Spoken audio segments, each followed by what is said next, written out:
Tā ir tāda mašīna, kura nevar būt slikta. Un tad vajadzētu pieminēt to, ka tās riepas nav lietojamas. Visu pilnīgi pieminēt, tas ir pagrūti. Ar to likumīgi pa ielu pārvietoties nav atļauts. Sveicināti! Ekonomisks bembis, kuram visas apkopes ir vienmēr veiktas laicīgi, saka autopārdevējs. Šajā gadījumā tas vairāk izklausās pēc katru reizi laicīgi apmeklēja frizieru, lai pārāk gari neatau. Naža durto brūci pats kaut kā sašuva. Jums kaut kas ir priekšā taisīta? Kaut kas ir taisīts, krāsots, darīts, jo te šķirbas nesakrīt. Spārni ņemti nost. Jā, bija. Jā, tā kā bet arī te, ja skatās, viņam nav kompensācijām pakas. Tas ir pakas buferis. Jā, un viņa dabūs tur priekšu, bet viss ir ļoti zolīgi, visu salikts, tāpēc, jā, visas restes, viss kā vajag, ka pilnībā visas štorkas, viss strādā. Te ir abas puses ir bijušas, tas spārns ir bijis sasists šeit. Kaut kāda avārija bijusi?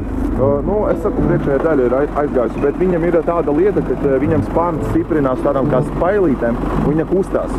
Viņa, tā kā brīvi regulējās. Viņa nepieskrūvējas konkrēti, tur riktīgi pie tā dzelzs gabala, un jā, bet Aizmugurē 3 mm riepām, priekšā 4.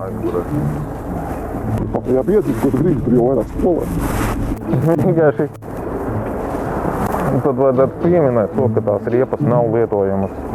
Nē, es saku, visu pilnībā arī pieminēt, tas ir tā diezgan pagrūti. Bet tad jau airbags arī ir mainīgs.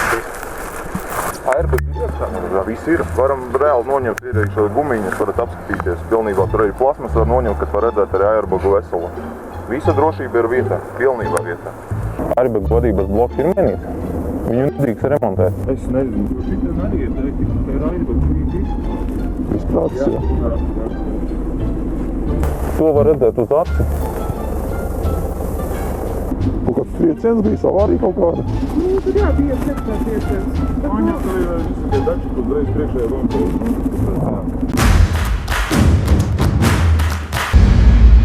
Pārdevējs gan sludinājumā, gan zvanot un interesējoties par auto, noklusēja to, ka auto priekša ir nomainīta. To varēja redzēt uz vietas, jo virsbūves detaļu attālumi nebija simetriski un atšķirās to krāsa.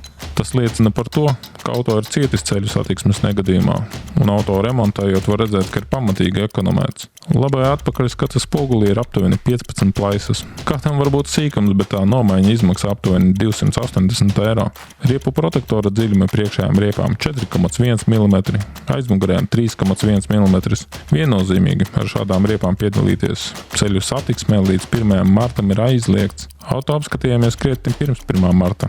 Varēja redzēt, ka gaisa spilvens ir izšauts un nomainīts uz citu, visticamāk uz lietotu, jo gaisa spilvena vāks neizskatījās, ka būtu jauns. Tāpat arī ar pasažieru gaisa spilvenu bija redzamas labojuma pēdas.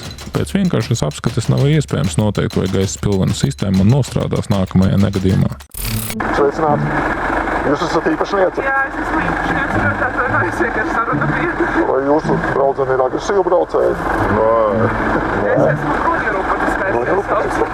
Kā tad jūs tā to priekšu sadauzījāt? Tas nebija mani sadauzīta priekšā. Nē, tas bija pirms iepriekšējais īpašnieks. Kas bija iepriekšējais īpašnieks?